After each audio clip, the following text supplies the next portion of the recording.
Roll call, please. Councilperson Cohen. Councilperson Bowman. Here. Councilperson Massey. Here. Mayor Pro Tem Aldridge. Here. Councilperson Brown. Here. Mayor Bradley. Here. Invocation, Councilperson Brown.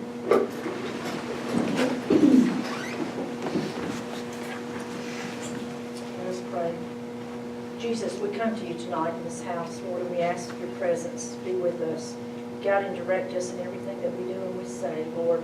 Thank you for the time of the season, Lord. We place you in the middle of it. We thank you for the sacrifice that was made for our sins, Lord. We thank you for baby Jesus, and for the wise men of the star, and for Mary and Joseph, Lord, that gave us the great story that gives us encouragement and guidance throughout our life, Lord.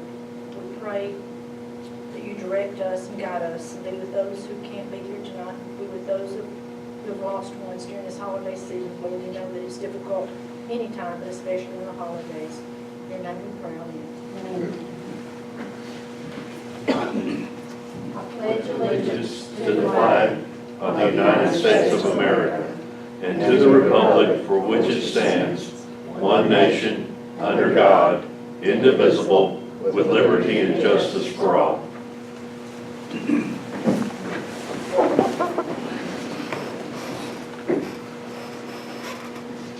We have an approval of 11/27/17 meetings. Has everyone had a chance to look at those? Did anyone find any mistakes? You know, I found any mistakes, just a couple areas that looked like they needed some things being filled in, and did have a question. So, find those marked here. About the lights in Fire Bay, is that correct? $106 per fixture and $200 per bulb? Mike, can you help us with that? The old bulbs were going to be 200 and some, I can't remember off the top of my head, a little over $200 just for the old style bulbs. We could go back in there. And then the new fixture was, I want to say it was 110, it may be 106. I've dealt with so many numbers up this week.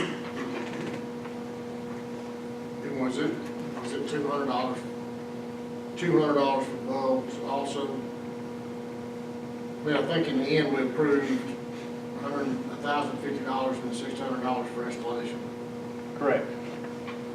And that covers all what he's asking, that $200 was, that's not part of the price, that was an alternative. We'd have to pay $200 if we want to just put those same kind of bulbs back, or we can go to the 107 for the new type of fixture. For the fixture plus the bulbs. And how much is the bulb? I didn't have a price on those particular bulbs. But they were, So I can just put like bulbs and fixtures will be an estimated total of $1,050 plus installation. okay, so that's what we. So I can just word it to where it's kind of fit. I was just trying to figure I out didn't if that know was part of what exactly. we approved. That's what I was. Yeah, y'all talked about it different figures, but it was hard to That's what I- determine what y'all decided on, so I'll just, And then there was one other thing, and that was about the dumping of the material. And it's, so there's a blank there for, it says housing, dumping of housing material on, and I'm assuming that was meant to fill in the street name or something. yes, meant to ask Tom Nelson. Tom Osmond. Okay, thank you. It took about 7 hours to do those, so it got a little delirious at the end, I'm sorry. That was a long meeting, wasn't it? Yes, it was. So with those two corrections, do y'all want to approve the minutes? Motion. Is there anything else anyone else found? Okay, Courtney, you made a motion. Do I hear a second? Second. Roll call, please. Councilperson Cowan, Councilperson Bowman, Yes. Councilperson Massey, Yes. Mayor Pro Tem Aldridge, Yes. Councilperson Brown, Yes. Mayor Bradley. Yes. Next is going to be our storm shelter grant, Eddie Culpepper.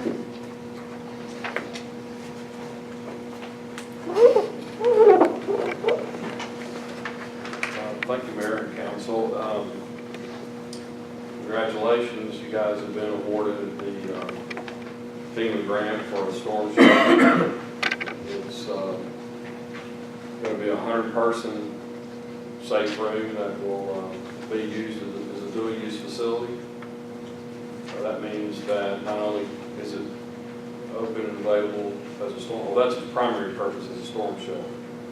And the way I need to treat that is anytime there's activation as far as a storm coming and things like that, it needs to be activated as a storm shelter. But the rest of the time, it can be used as meeting rooms or whatever y'all want to be using it for. And we can talk about all the details of that later. But the grant was awarded on December the 12th for the total estimated project was $238,263 with a federal share of 75%, which was $178,697, with a 25% contribution by the city of Argo, which came out to $59,566. That doesn't mean that you'll actually spend that amount of money. That's just the estimate that FEMA and all of us are working on right now.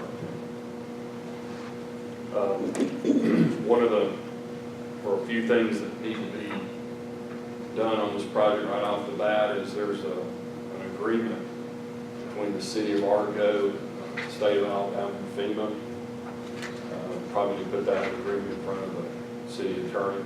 It's a standard agreement that there's really no negotiation or anything like that. That's their forward play. Yeah, that would be typical. What I like to do in those situations is just give it a quick read, let them know the pitfalls, what they need to watch out for. Most of the time, as you said, they're not going to change it for you. It's just knowing what you're getting into with your eyes wide open. That's exactly right.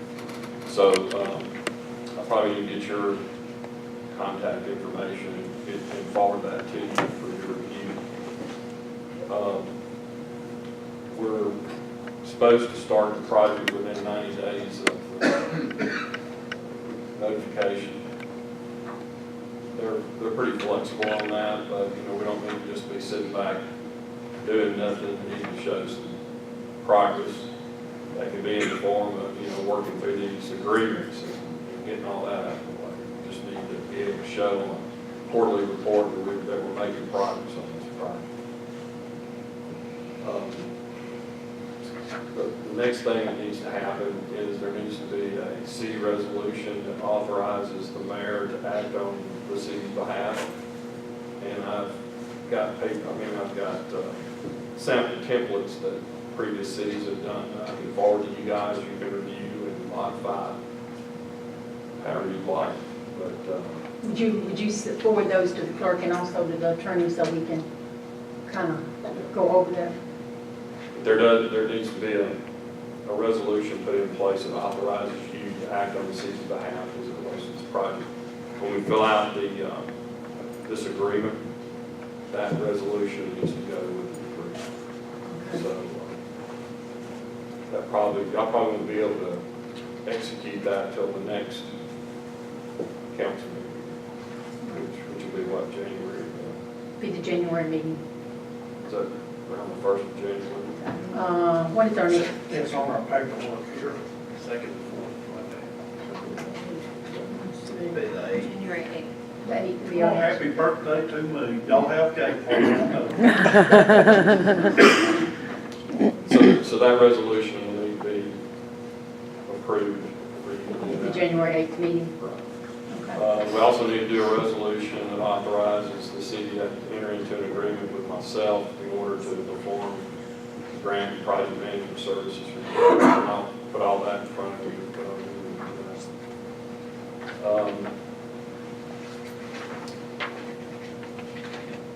So you will be handling all the bids, all of that comes in? Well, let me explain how this works. I will be primarily handling what's called grant management, and that's making sure that this thing meets the FEMA and AEMA requirements. Okay.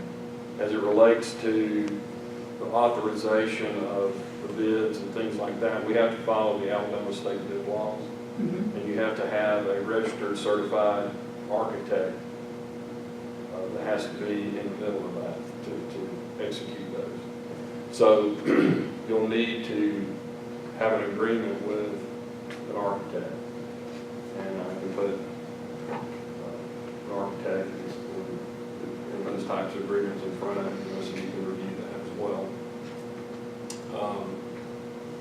A few things that we'll need to start up right after you get your architect agreement in place. You'll need to have an agreement with a survey or civil engineering company. Civil engineering company typically handles the survey of the property, and they'll handle we can either let them handle the geotechnical part of it, or we can go to another part into the geotechnical. They'll Are we prepare. allowed to use existing information that, are we allowed to use existing information that we have on those things? That can help. In other words, the civil engineer, he's going to put a site plan together for you. And if things have been done in the past that can be leveraged, we can definitely look at that and see. Can We don't use have the to. same one That's that allowed. Can we use the same one that we're doing the building? Yeah, yeah. Yeah, I think those would need to use that, money wise and. One thing that we probably need, and this probably isn't the meeting to talk about it, but somewhere along the way, we need to sit down and talk about, we originally had it slated to go over here on the other side of the building. And it got approved to go over on this side. And so that's where we have to put it, because that's where it's been approved. If we change the location, we have to go back to FEMA and get them to reapprove that location. So if all possible, we need to make sure we put it right here. I think you guys had talked about cutting this hillside down some, and I really don't know what y'all want to do there. That's something that we need to talk about, how y'all want to approach that. Because that will drive the survey and geotechnical and the site plan. Yeah, we just had a topo done on the side boundary, or part of the boundary, the topo, and we've had some geotechnical work done out here, so, I'm planning on the camp for the campus, for some parking and things like that. And so we may have, topo wise, I'm sure we've got enough. Geotech, we probably have enough information. As I was talking to you a moment ago, before the meeting, I'm extremely interested in what they get credit for in-kind services. And they've hit on a couple, the geotechnical work, engineering work, architectural work, a lot of which has been done. It's all in the site plan. Survey, legal work, engineering, excavation, utility work, all of those things to a certain extent either have been done or could potentially be done in relation to that exact project. So that's a strong question that they need an answer to as to whether or not, what's the mechanism that needs to be put in place to allow that approval. Because they don't necessarily need paid for it if they've done it. Right. When this project first started, we didn't really put anything in front of FEMA that said the city of Argo is going to do this, this, this, this, and this, and they're going to do that as part of the in-kind of this project. Because at that time, I don't think you knew what you were, at that time, it originally was going over there, now it's going over here. There's other things that y'all decided that y'all want to try to incorporate into it. What typically happens in this type of situation is we have money in here to cover the expense of doing site preparation and all these different things that you just described. If we don't have to do those, that's definitely a money savings to the project. If there's some in-kind things that we can get credit for, as you described, we would need to know what those are. And I need to be able to go back to AEMA and FEMA and say, this is the circumstances that surround this particular project, and they were getting ready to do a whole new site plan for the whole city area. and, you know, they've done some extra things here. This is the estimated amount of dollars that were tied as it relates to the storm shelter. I can't cover all the costs, of course, that you've done that don't have anything to do with the storm shelter, but as it relates specifically to the storm shelter, if we can capture those costs and show what's been done, I feel like we could probably go back to them and show those documents and those costs, and we'll probably reimburse. We can get with the engineer and give you a conversation. Is there some way we can get a breakdown of how you arrived at this price so that we can compare, if we can see that we're gonna have some dirt work done here, while we're doing the dirt work here, have the dirt work back here done. Can you itemize what the dirt work would be for one thing, or how do they arrive at this? I know they had to come put a certain amount in for dirt work. Well, what I typically do is I'll go to an architect, and in this case, I went to an architect and I said, give me the estimated cost to do this particular project for a modular safe room. Now, in this particular situation, you've got, if you're wanting to go in there and cut into this mountainside and, you know, pull out a lot of dirt work, we didn't factor that into some of this site prep cost right here. So we need to kind of do a little bit of balancing between the amount of money that we actually put, I think originally we were going to put it up on top of this plateau right here. But if y'all want to go in there and cut into that mountainside, move a lot of dirt, you know, we need to look at. We never intended to put on the plateau. Well, we're really in the plateau. No. We really don't have no, I think our intention all along was to make it pretty much level with this parking lot. I mean, make enough grade, a 2% grade or something where it drains. But, you know, somebody parking out in this lot trying to get the storm shelter when a tornado coming through, don't need to be trying to climb that bank or a bunch of steep steps or well, it's got to be, it'll have to be accessible, so. handicap accessible to you. And we don't have the money to have $50,000 cost overrun or something. Right, and that's part of what I want to make sure we don't do is we don't run this tab up on this thing, you know, because we want to stay as close to in this budget as we've identified. Now, I will tell you this, things change in these projects. I mean, it happens on every one of them. Yeah. And as things evolve and change, we can go back to FEMA and request additional funds if needed to do something that's specific to the project. Like I say, we have to be very careful that we're not mixing other things that you're wanting to do with things that are specific to the storm shelter. But every time we go back and ask for $4, we gotta come up with $1 ourselves.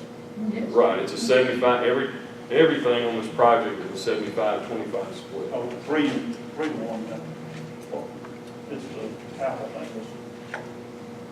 In other words, if you do any in-kind services on this project and FEMA grants that reimbursement to you, they're going to pay you 75% of whatever that amount is. They're not going to give you that full Right. dollar. So, always in the back of your mind, remember that as you spend $1 on this, you're getting, it's a 75-25 split.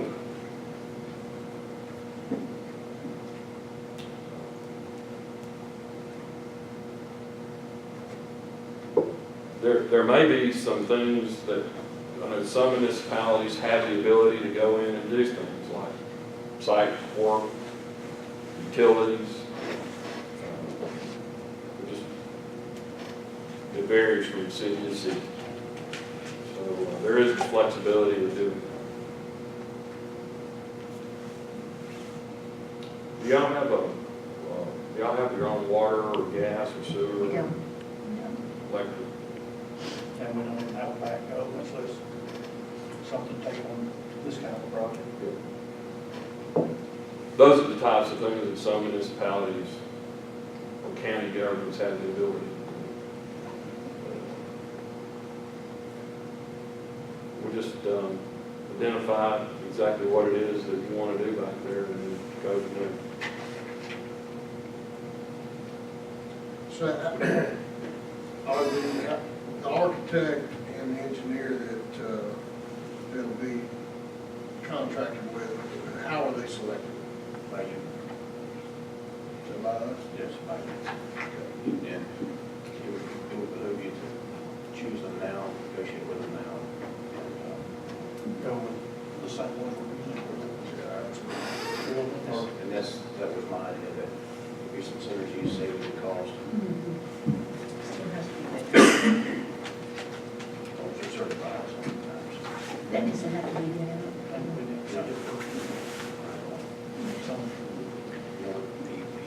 The big process on this one, he would take care of that, the actual process, but that would be the construction and the software that was required. Yeah, the architect is really your professional that is certified to make sure that it is being constructed to FEMA's 361 guidelines. In other words, when he signed his name on the line, he's validating that it's occurred from a professional standpoint.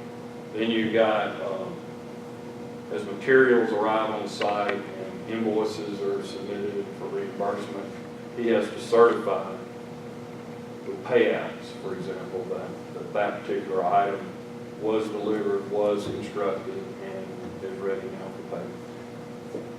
So are there architectural firms that specialize in this type of work? You can, like your attorney said, if you have one that you want to secure, you have that option to do it, or if you would like for me to provide you with some people that have done it in the past, and you can have Did you references. bring a firm with you at one time? Sir? Didn't you bring somebody with you at one time that did do that, or gave us some names? I have an architect firm that we worked with in the past that does these types of safe rooms, but you're not tied to that. You won't get a list from CCI. I can also provide one or two for your consideration. So between your consultant, your engineer, and me, we'll probably give you a list of 4 or 5. Yeah, I was trying to find someone that specifically does this type of thing work. And Tyler can fix you up. There is several firms, like architectural firms that meet that qualification that you just mentioned. And we can provide those names to you, but you don't have to go with them if you don't want to. You can just go with someone else if you'd like.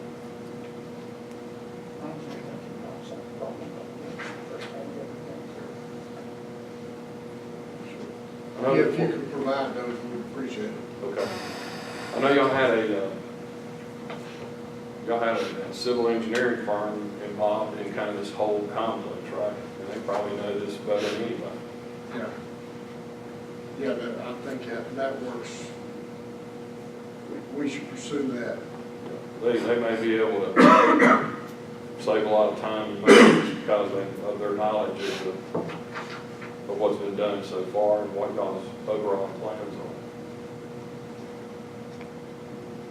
But aren't you thinking that you want to move a lot of this dirt from back here and maybe do something with it down in the front part of it? We need to talk to our engineers about it. Some of this got to be undercut first, That's right.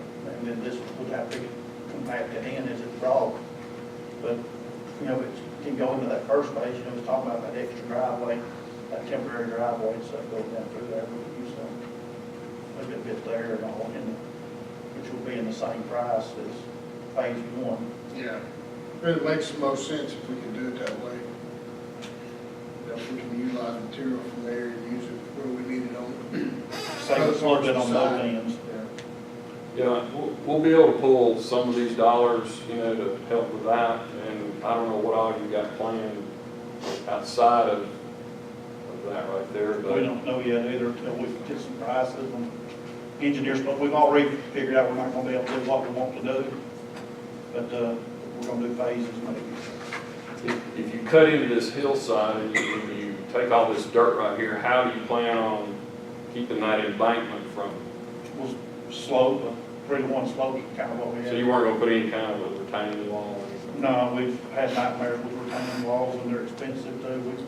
We proposed one out front to start with, and the cost was so high, we backed off of that. Whatever we do over here, we just don't want we don't want a big mudslide. That's true, that's true. Cover it up. And I'm sure the engineer may, Yeah. tell us that's what we we got the need to engineers do. for, to make sure we don't have, they did the geo and stuff and all around here and everything, to see what kind of soil we got. How is your, what are your I think soils? it was good churty, Yeah, most of the soils are sandy churty clay back here. Okay. It was So- along in front of the building mainly that was undesirable. So kind of the next steps, from a decision-making standpoint, is we need to get those resolutions in place, authorizing the mayor, authorizing our company to act on their behalf. If you'll give me the agreement with your firm, and I don't mind taking someone's template, I've got resolutions out to here, but if you can send me in proposed resolution, make life easier. So Casey, the items for the next agenda will be to approve the grant agreement with FEMA that he's speaking of, and the management agreement for the consultant, and of course The resolution that allows the mayor to act on the city's behalf. So those 3 items. But the resolution can approve those items in general, but we'll whip it up for the next meeting.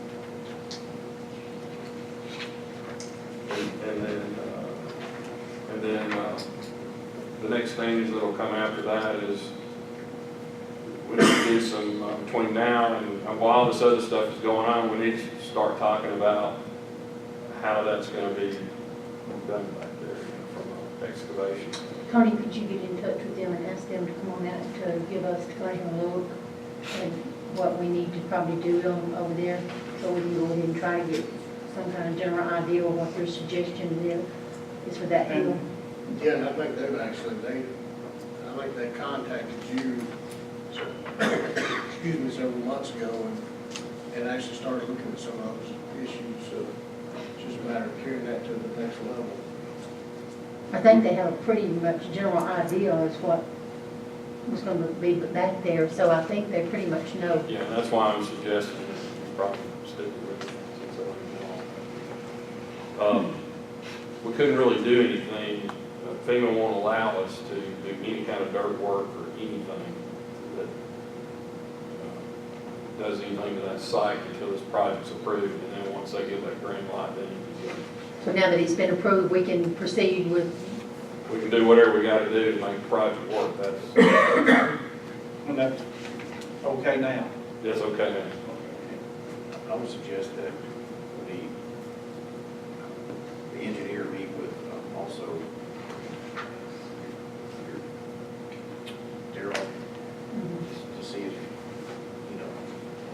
if he can do any kind of, or if he cannot do any kind of work, as well as keeping track of any work, for instance, I spend on it, that kind of thing, to offset cost, and possibly any kind of work that could be approved as part of the project to get the cost down.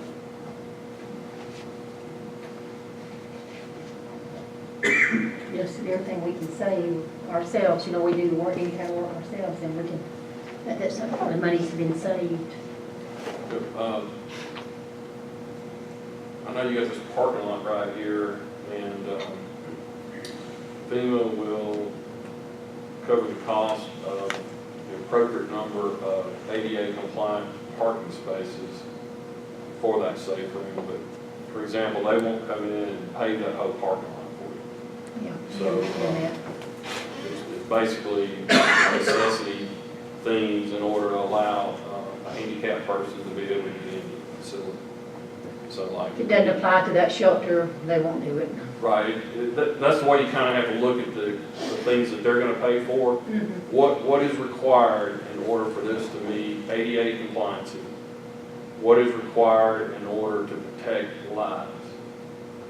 And that's really FEMA's box. Anything outside of that is on the city. Right.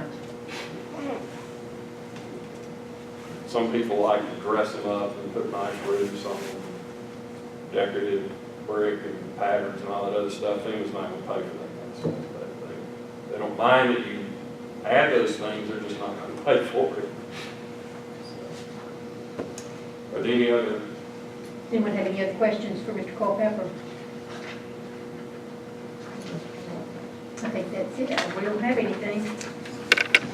Thank you. Thank you, appreciate it.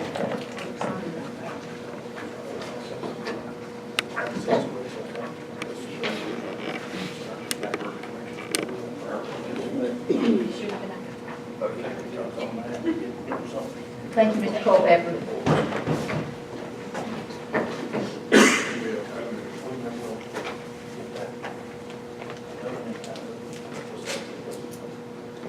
Okay, next on our agenda is going to be the feasibility study and the meeting with ALDOT, Richard Cottle.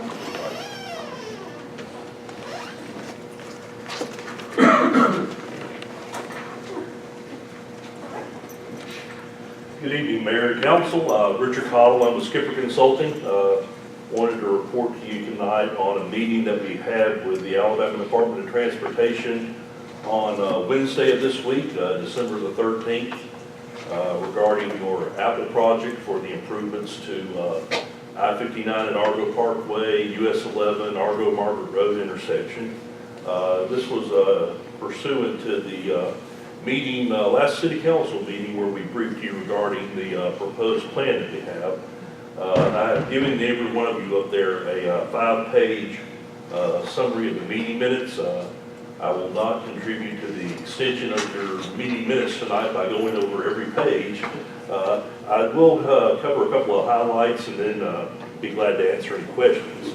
The first thing that I'd like to tell you, which was I found very pleasing, was who all showed up for the meeting. In addition to my team, which was me and my boss, Daryl Skipper, and JT with Civil Consultants, Mayor Bradley was there and Councilman Aldridge was there. And then, by the way, if I happen to leave anything out that y'all think is very important, y'all just interrupt me if you would, please. We had Commissioner Paul Manning there, and also Clay Phillips and Dan Dalkey with St. Clair County Engineering. Mayor Isley and Wayne Tucker with the City of Springville were there. With the Alabama Department of Transportation, we had Mr. Leonard, Jarvis Leonard. He is the region engineer. He is in charge of the Alabama Department of Transportation, the entire east central part of Alabama. There's 5 regions in Alabama. He's in charge of the east central, which is the largest. And his assistant region engineer, Lance Taylor, was there as well. The meeting minutes that I've given you cover much of the information that we covered during the last council meeting, and I won't extend the meeting by going over those in detail. I'll go ahead and draw your attention to the last page, page 5 of the memo that I put in front of you. And at the bottom of that page, there's a listing of 6 next steps, things that we agreed upon during the course of the meeting that would be a wise course to follow concerning this Apple grant project and the improvements that we have given you out, documented on this map here in front of you. Number 1, and these are basically in order of what they were agreed upon during the course of the meeting. Number 1 is ALDOT, that's Alabama Department of Transportation, is going to check on some previous speed studies that they've done on US Highway 11. In the vicinity of the project, US Highway 11 right now is posted 50 miles an hour. A 50 mile per hour design speed on this particular project causes some problems in terms of clear zone and things like that. I believe everybody in the meeting agreed that 50 miles an hour is probably not an appropriate speed limit for that particular section of road. I believe that Mayor, you said there might have been 2 previous requests that I know would- the former mayor had requested several times, I think a couple of times, to try to lower it, Right. but it never got done. Yeah, and there's been some changes here, there have been some changes to the Department of Transportation as well. And so they're gonna look back into that and see about the possibility of lowering the speed limit on Highway 11, which, it needs it out there. That's not a 50-mile-per-hour road out there. And it also helps with some of our design efforts in getting a lower-cost facility. It changes a lot of design if we could get the speed limit lowered. So that's one thing that'll be done. The next thing that we looked at was how AlDOT could participate in this project, particularly how they could possibly participate at 100% funding level. And that means no local money whatsoever, no money from Argo, no money from St. Clair County. And what the DOT saw was when they looked at the particular improvements they had, that we have on the drawing, that the work down on I-59 and also the work on the northbound off-ramp could be done under either what's called an IM funding, that's interstate maintenance funding, or possibly even a safety funding pot, if there have been a number of documented crashes on that particular area. That's work that the DOT, when we expressed our concern about traffic that stops in the main line of the interstate, Mr. Leonard said that should not be happening, and that's something that they needed to address. And so some of that work that's out there on I-59, the deceleration lane, and also on the ramp, the DOT is right now exploring to see if they can find money that could do that at 100% DOT funding level. So that's the good news. That's the really good news. The other thing is number 3. Mr. Leonard also stated that there may be in the DOT AlDOT works right now some repaving work on I-59. It's called a PM, pavement maintenance project, and he is thinking that if that I-59 is going to be repaved soon, that he could include the work on I-59 for the deceleration lane as part of that work. So he is going to check on that as well. Item number 4 speaks of a meeting that we did have today. If you remember last time, Mr. Kazarowski with the RPC stated that there's a funding program that there's literally no money in until the year 2024, which is the typical funding source that the rest of these improvements would come out of.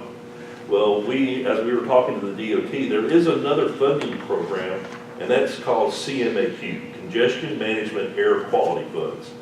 The only problem with those funds is they cannot be used to build through lanes. They can build intersection improvements, but they cannot be used to build through capacity. And so what we began the process of today is breaking this project down into 4 different projects, each of which would just be individual intersection improvements, which could be funded under that program. The money in that program is available as soon as fiscal year 2019, which is literally as quick as this thing could be designed, the money could be available. So we're in the process of preparing those plans right now. Part of the current funding that we have, we're not coming back asking for any more money to break these into 4 separate drawings. We will then, item number 5, consult with these FHWA to make sure that what we are proposing is 4 separate projects that actually be eligible for CMAQ funding. CMAQ funding, and I'm going back up to the middle paragraph of the page, that's 80% federal, 20% local match funding.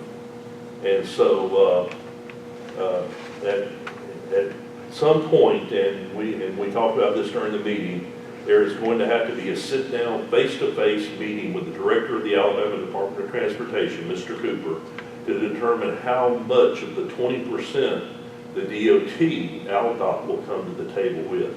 80% is coming from federal funds. 20% has to come from local funds. And at some point, there will have to be an agreement between the DOT, St. Clair County, City of Argo, dividing up that 20% money for whatever projects come out. So that is item number 5. And then finally, in order to be eligible for federal funds at all, The project, as we have out here, has to be added to the long-range transportation plan.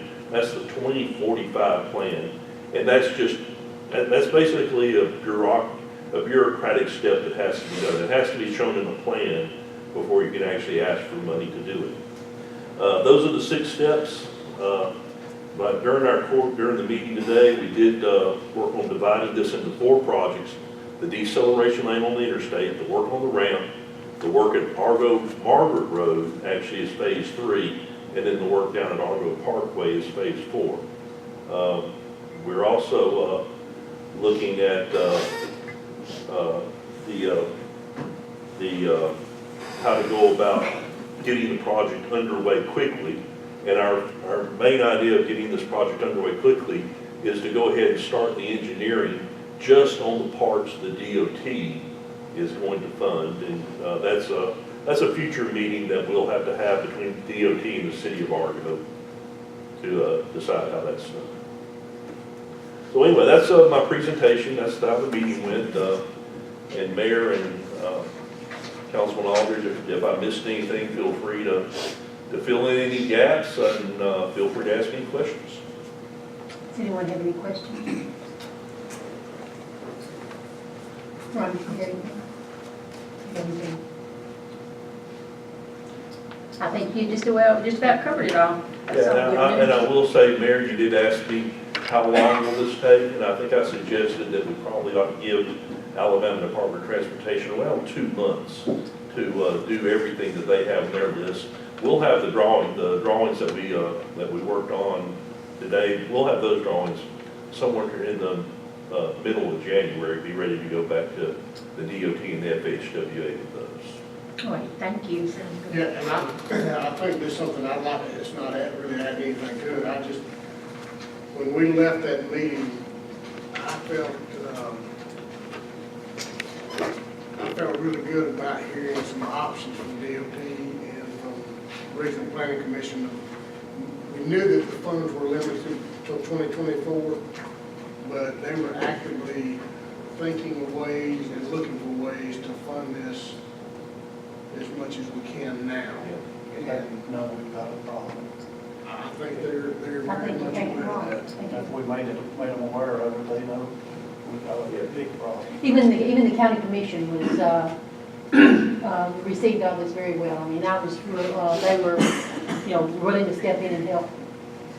And I will say that we are still actively working on how to best work out the funding situation, because the DOT, quite truthfully, has limited money. They can only fund a certain amount per year. The RPC is only going to allow the city of Argo to have a certain amount per year out of the federal programs at RPC. You only have the ability to match a certain amount of dollars per year. And so this may well turn into I hate to be quoted in the newspaper, but I guess this could well turn into. Some years up. Yeah, no, that's fine. And time will prove me right, time will prove me wrong. I could be right or could be wrong. But this could well turn into a multi-phase project that may last over the next 6 to 8 years to get everything implemented, knowing how the funding can flow into this project from all the different. The important thing is, though, we're trying to alleviate a problem that's been created down there that's going to have to be solved at some point. And I think the best news is everybody is working actively and quickly on the main concern, which is cars stopped out on the interstate. Absolutely. Thank you very much for your time. Thank you. Thank you, Richard. Appreciate it. Okay, our fire report, Chief Platts.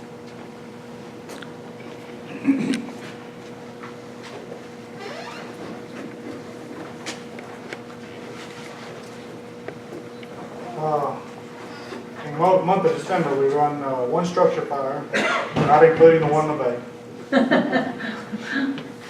Didn't have to run, do you? No, Yeah. it's already here. 2 brush fires, 1 motor vehicle fire, 20 medical calls, 4 motor vehicle accidents, 1 tree across the road, and 1 other. Like I said, did not include the fire in the bay. We could have had a very interesting evening and probably still be there. We got 19 burn permits. That's all I have as far as monthly report. As far as an update on the actual fire in the bay. Everybody knows the whole story of what happened. Basically, one of the firefighters got up, saw that the bay lights were out, opened the door upstairs to see why the bay lights were out, and realized that there was just jet black smoke filled the entire bay area. That's how the fire was discovered.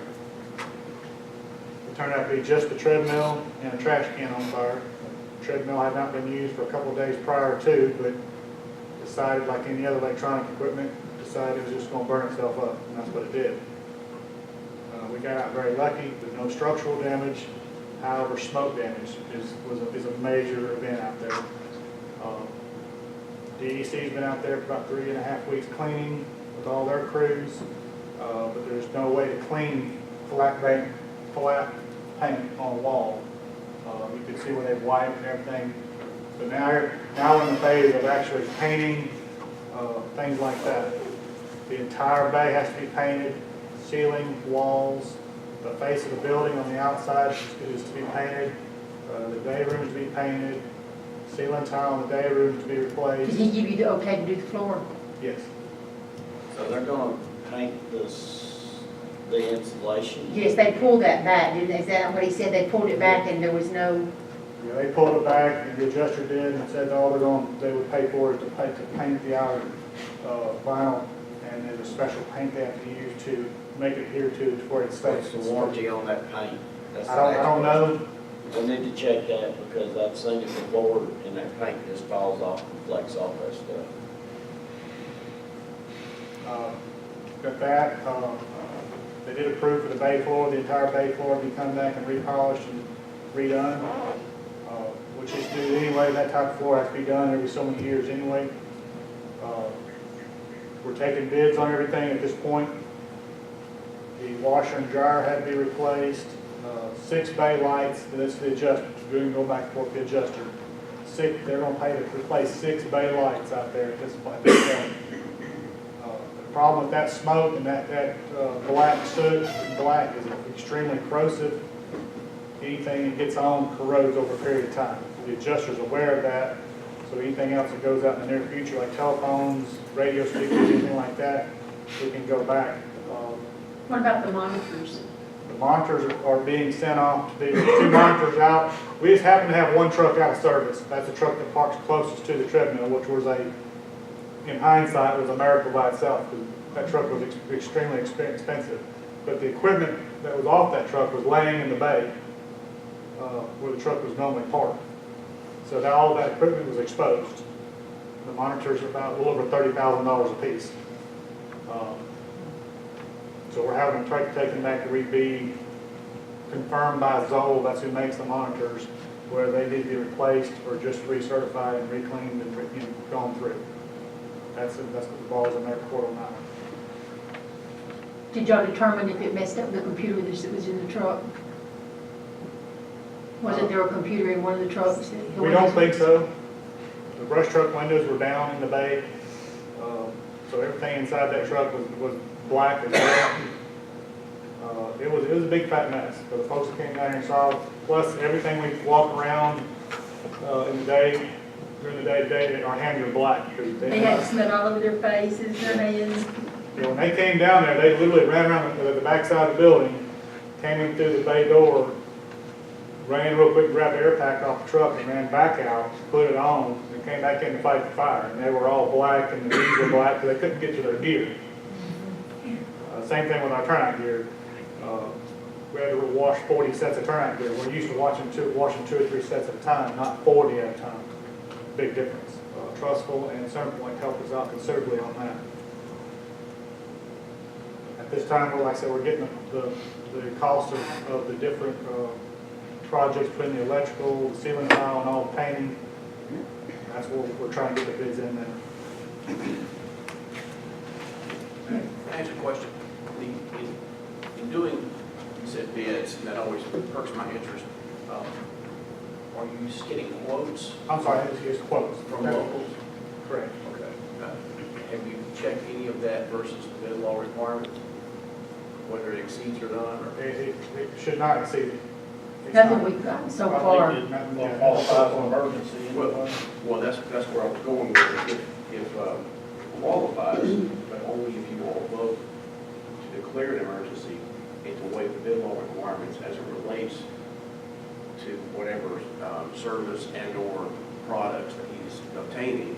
And so it would be my recommendation for you all to vote to determine whether or not this is an emergency to waive the bid law. We did have to call in the night of the fire. We did have to call in DEC to go ahead and sanitize upstairs because they could not sleep up there and try to, what all did they do, Mike? Do you recall what all they did?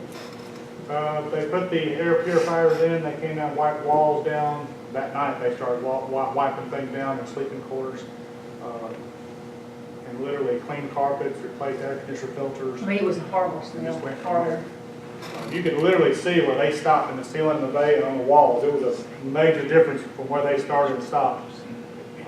You could write your name on all the They walls. couldn't have slept in here that night with that smell in here, so we had no choice but to call someone out that But at night. the same time, that was the insurance company straight with them, not necessarily the city. The city wasn't the middleman in that one. And this is ultimately gonna be the insurance company. We've got a deductible, I'm assuming, Yes, we did. and then it's gonna, eventually it's all gonna be the insurance company paying Correct. his contractors. But I think what the attorney's saying, it'd probably be a good idea to go ahead and do that if something comes up that is a factor that we don't know about at this point. That'd be, I think it makes sense for what he's saying. That is exactly what I'm saying, that obviously it is what it is. It's an emergency situation. They need to do all they can to make sure that they get back up and running for obvious reasons. And so the actual declaration of an emergency has not yet been done by the council. And hearing what I'm hearing, well, I would say as part of his presentation, I would suggest that you all consider determining that this amounts to an emergency and that in obtaining or getting things back to normal back there, that the bid law requirements be waived in the event he needs to, in consultation with the mayor, authorize purchases of services and or products that potentially violate the bid law requirements. The $50,000 limits. Someone want to make that motion tonight? And we can do that without putting it on the. He's on here. He's on the agenda, and that was, I'll make the motion. I'll second. And just for Casey's purposes, that motion that I was talking about would be to declare an emergency as it relates to the fire in the fire bay area of the city building, and to waive the bid law requirements as it relates to services and products that he needs to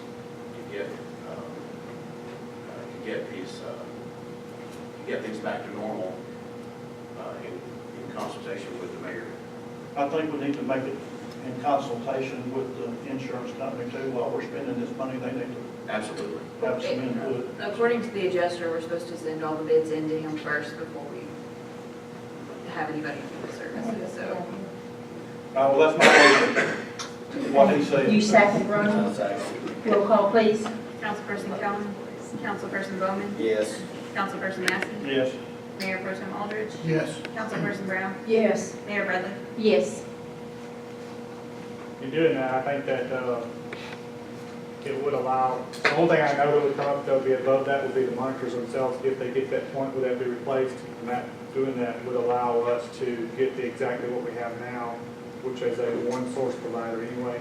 And that's over the 15,000, so that would, Correct. That way we ain't got two different types of units going.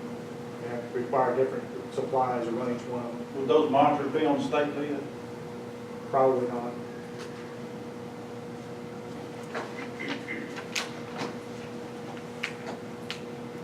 do you have anything else, Mike?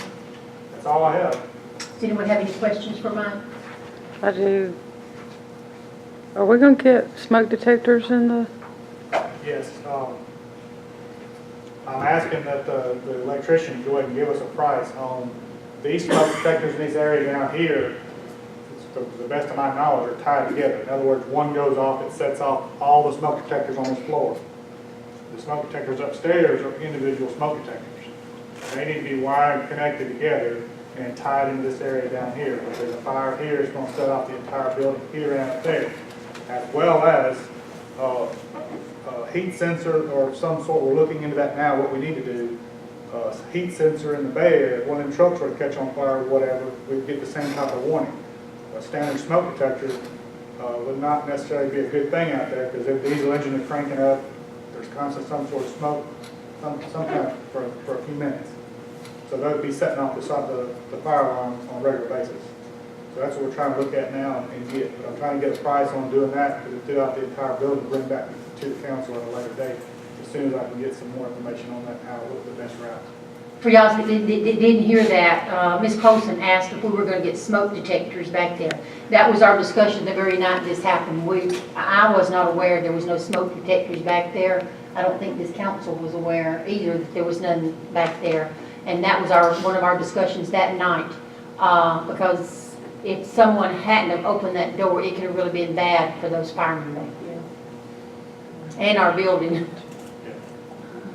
It just proves that it can happen to anybody for no rhyme or reason. And for the record, this isn't the first fire that's been in a fire department, because there has been several of them. These guys didn't leave food cooking. Several of them has left food cooking and had to go on a call and come back, and there's been a... Come back to the fire station on fire. Mm-hmm. Is there anything else for Chief Platts? Thank you, Chief Platts. Next on our agenda is the St. Clair County Road Estimate. Several meetings we have talked about what roads have been turned into the county for some tar and gravel. And I spoke with Dan Dalkey. I called him and talked to him about it. The estimate has gone up since that list was turned in and then asked to be put on hold by the former administration. The council has that estimate in front of them, and the roads that they are talking about that was turned in. And it's still a bargain. I mean, I didn't go up the very, exactly what It was the, 35,000. It was 106. Yeah, went up about $35,000. But this is the list of roads that was in there, and I had Casey this afternoon pull what was in each account. 2, 4, and 7 cents. We got a total of $161,141 in those accounts. Keeping in mind that FEMA, 15,000 of that is FEMA money. And then we have to pay, we budgeted expenses out of there. That is for gasoline, for coal patch, and that sort of stuff that we have to use on the roads, which was an estimate of $10,000, and that's just, if we don't go over that estimate. And then Daryl's payroll, $22,430 comes out of that. So also this did not even, that would leave a total of $113,710 in that account. And this does not include Katy Lane, the bridge and stuff that we've got to work on. it includes the paving on Katy Lane. Sit down, babe. I didn't say a word. It includes the paving, but it don't include repairing the bridge, but that was the. 10 Yeah, or your 12 road is on thousand. there. Yeah, the 10 or 12,000 from FEMA, that was part of this, And that's what she mentioned. Right, yeah, it was part of that. This is just FEMA money and the bridge. Yeah, the road, the bridge that we've used to get to the. Right. And we'll have the $113,710 in there. And these are just estimates that, the 10,000 is what we budgeted for expenses. Now, if anything else comes up, like if we have something wash out or something like that, we got to make sure there's something in there to be able to take care of that. But looking back at last month, the report we got last month, we took, looks like we take in taxes continuously. Yeah, we do take some in, yeah. Yeah, well, it was like $1,000 on that report, so, if we have to stretch it for a little while,